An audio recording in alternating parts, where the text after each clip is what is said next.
What's up, YouTube? It's your boy Nash here. Welcome back to the channel.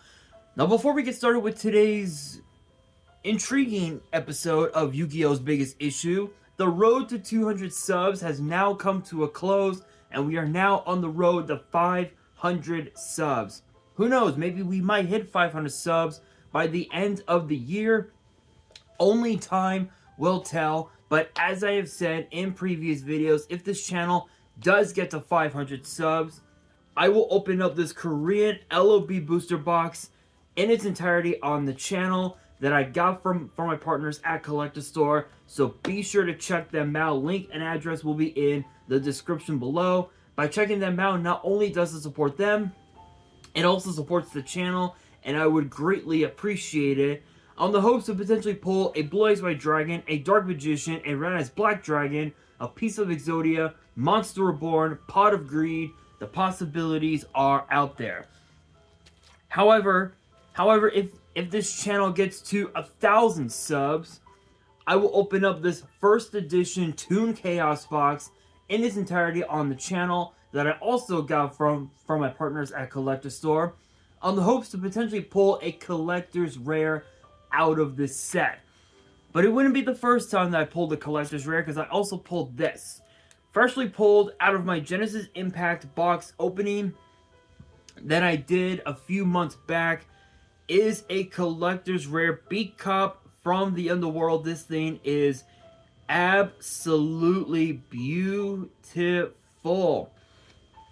The centering on the back is a bit off from top to bottom, but honestly, it really doesn't make much of a damn, because I am going to be getting this card graded, but I never came up with a good opportunity to do so. But with that being said,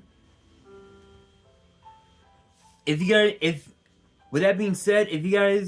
want to see these boxes get opened, maybe you guys want more episodes of WWE's biggest issue. Maybe you guys want more episodes of Yu-Gi-Oh's biggest issue, deck profiles, card discussions, WWE topic videos, or maybe, just maybe, you guys want some premium live event predictions and results. Well, if you guys want all of that and more, my channel is the place to be. So if you guys are new to the channel, and I know that a lot of you guys are, make sure you guys subscribe to the channel, turn on the notification bell, smash that thumbs up button on this video, and as always, make sure you guys are following me on all of my social media. My ads will be in the description below, as will the info to my fan mail. It'll also be in the description as well. And I want you guys to post in the comments below answering the question of the day, which actually ties into this week's episode, which is this: what would you consider to be the greatest structure deck that Konami has ever printed, and why? Let me know down in the comments below, because for today's video is going to be a little controversial, because I don't remember if I ever talked about this on the channel, but if I haven't, now I am going to be talking about it, and that is the fact that Konami should be printing better reprints in structure decks. And to prove my point, I'm going to be opening up one of the semi-oldest structure decks that Konami has ever printed, and that is this, the Saga of Blue Eyes White Dragon structure deck. Now I believe this was released in 2015, if I remember correctly. Give me 1 second. I believe that was the case. Saga of...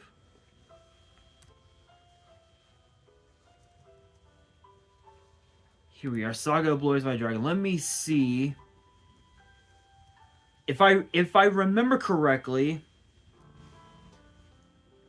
If I remember correctly, this was released back in 2015, so it was about a year before Shining Victories came out. So this was like kind of like the prelude to Shining Victories, if I'm right on this. No, I'm wrong. 2013. So the first edition print was released September 13th, 2013. This is the unlimited version that Konami released within the last year or so.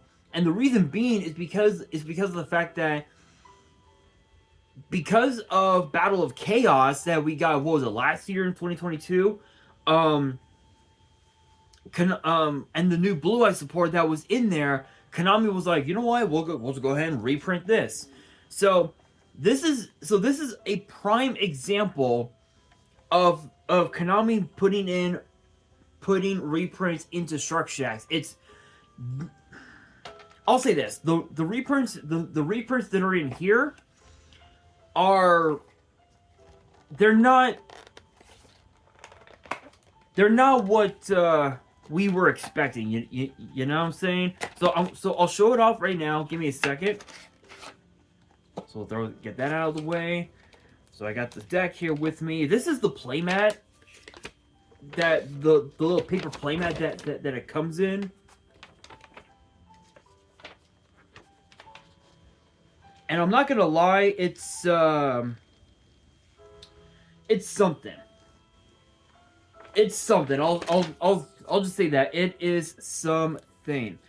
And then of course this little thing has like the set list and some of the combos you can do, but that's not what this is about.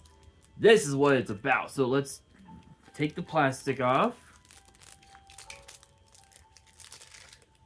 So the reprints that are in here are they're just a bit too weird, I'll say. So for the hollows, obviously there's Blue Eyes, there's Azure Eyes, there's Maiden, and of course Dragon Shrine, which was like one of the biggest prints, one of the biggest printings that Konami ever did. So those are the cards. So obviously everyone knows Blue Eyes by Dragon, but for Azure Eyes effect says when this card is special summoned, Dragon type monsters you currently control cannot be targeted or destroyed by card effects until the end of the next turn. Once per turn during your standby phase, you can target a normal monster in your grave and special summon that target. This is basically Monster Reborn for Blue Eyes, which is pretty cool. And then of course you got Maiden with Eyes of Blue, which at the time that the first edition print was released, this card right here, Maiden, was one of the biggest printings, was one of the biggest cards of the whole set. So Maiden's effect says when this card is targeted for an attack, you can negate the attack, and if you do, change the battle position of this card. When you special summon Blue Eyes by Dragon from your hand, deck, or grave during then you can special summon Blue Eyes from the hand, deck, or grave. During either player's turn, when a card or effect is activated that targets this face-up card, except during the damage step, you can special summon Blue Eyes by Dragon from your hand, deck, or grave, and you can only use one effect per turn and only once that turn. So it is a hard once per turn, but what's cool about this is that not only does it have attack negation, but it also has as well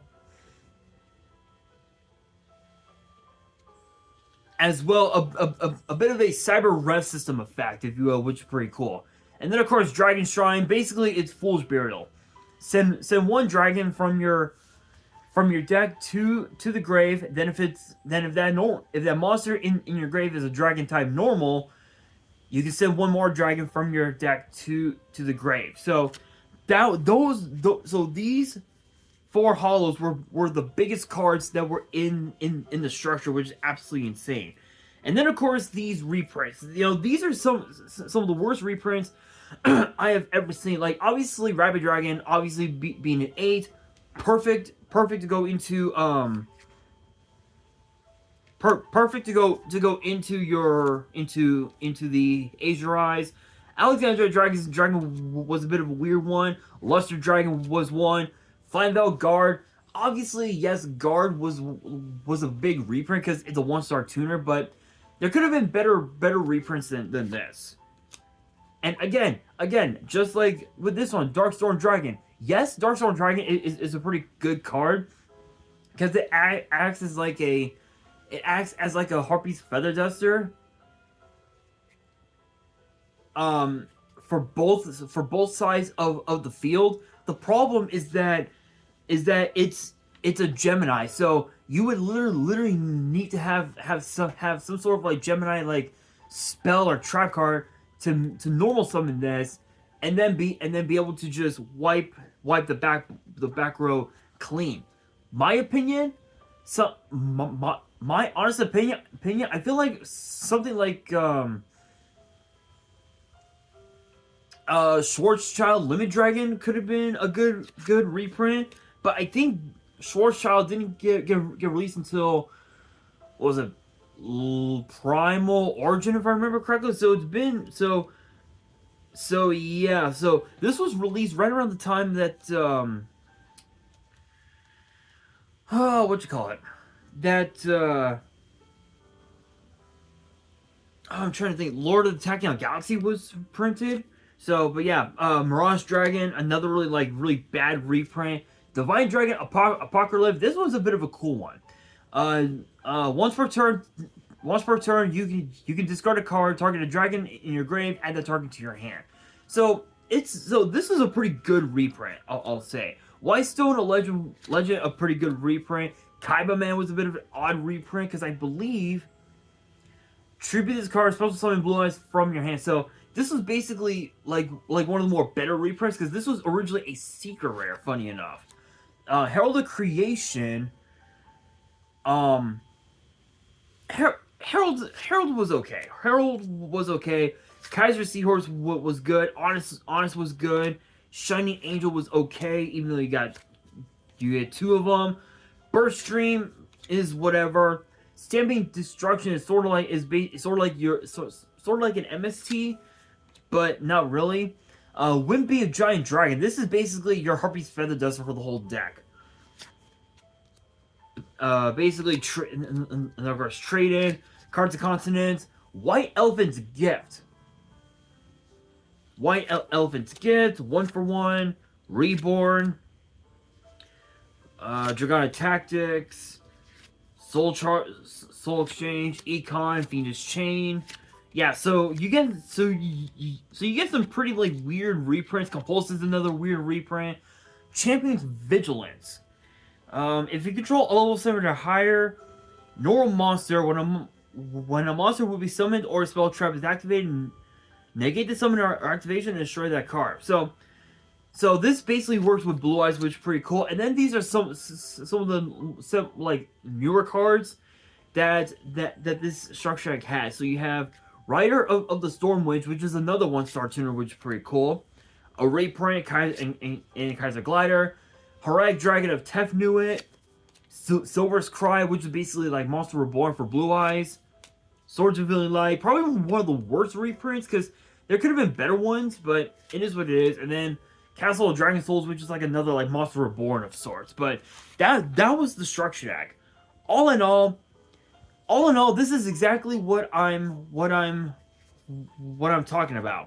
I'm gonna go through these and give my take on this because there's quite a few cards in here that in my opinion should never have been in this set.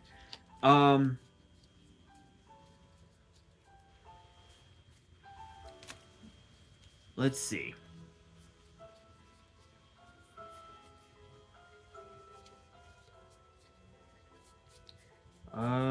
Give me 1 second.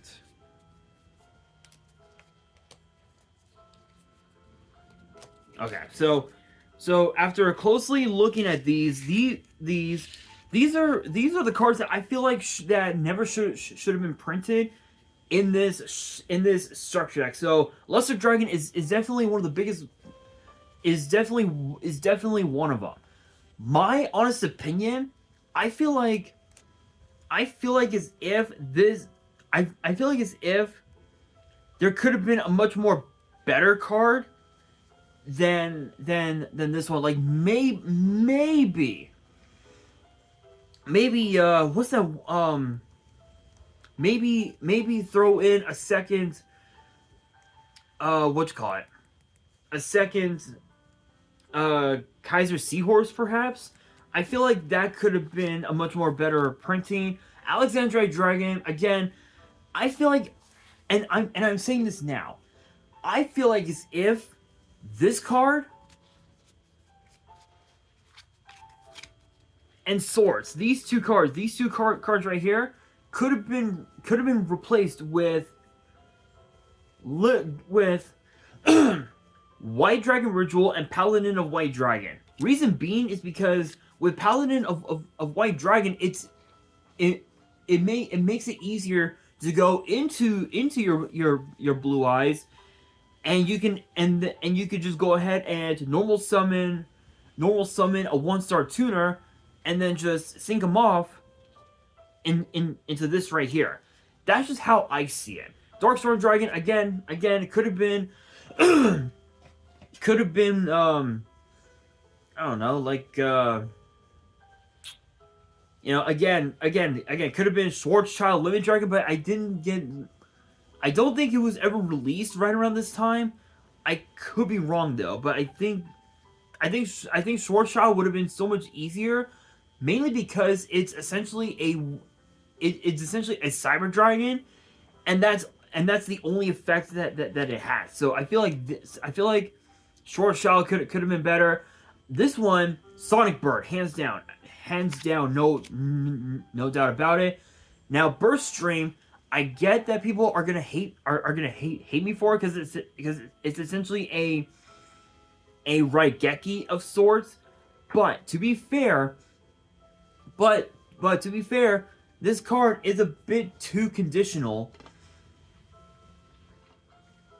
because not only do you have to have Blue Eyes on board, but your Blue Eyes White Dragon they can't declare an attack. Essentially, it locks itself out of the battle phase. So there could have been better cards than this one, like maybe Raigeki, literally Raigeki, or perhaps even also Lightning Vortex, because I think Raigeki at the time, right around this time, I believe what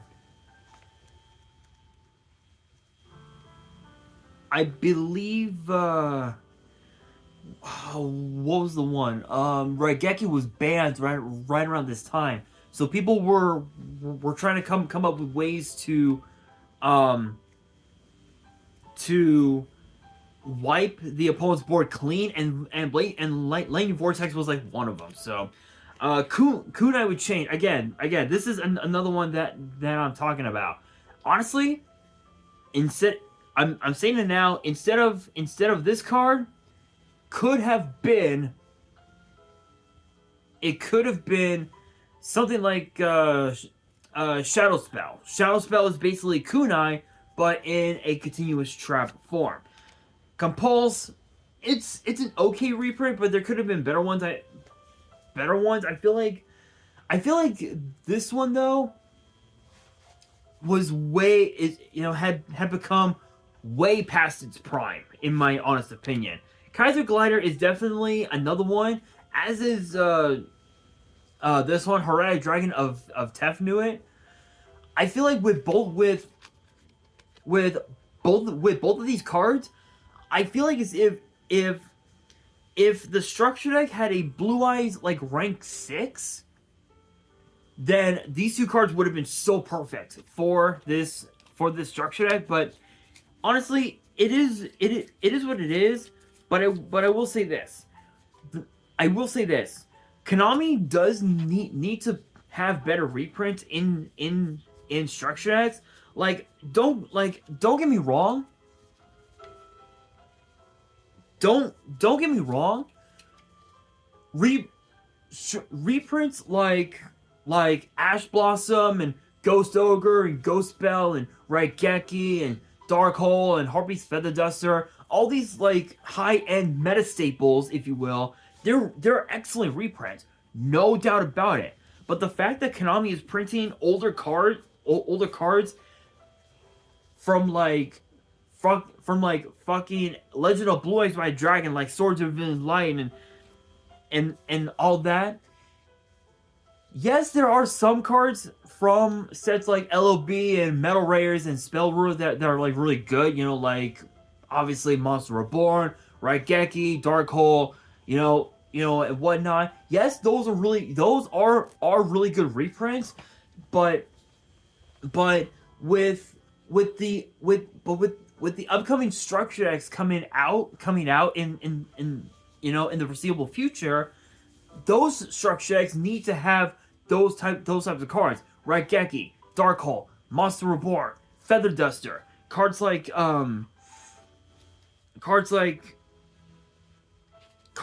this one, Silver's Cry. This was like one of the biggest chase cards from this structure deck because of the fact that Return of the Dragon Lords in its original printing, which I believe was the Dragoonity structure deck, if I remember correctly, even as in I believe an ultra rare, if I remember correctly, is still going for like $10-20 still to this day, which is insane. So that's why people were playing Silver's Cry in their Dragon decks rather than Return of the Dragon Lords. It's because even though Dragon Lords does have protection, with this, if your opponent goes battle phase, you can just flip it up and summon Blue Eyes right off the bat, which is absolutely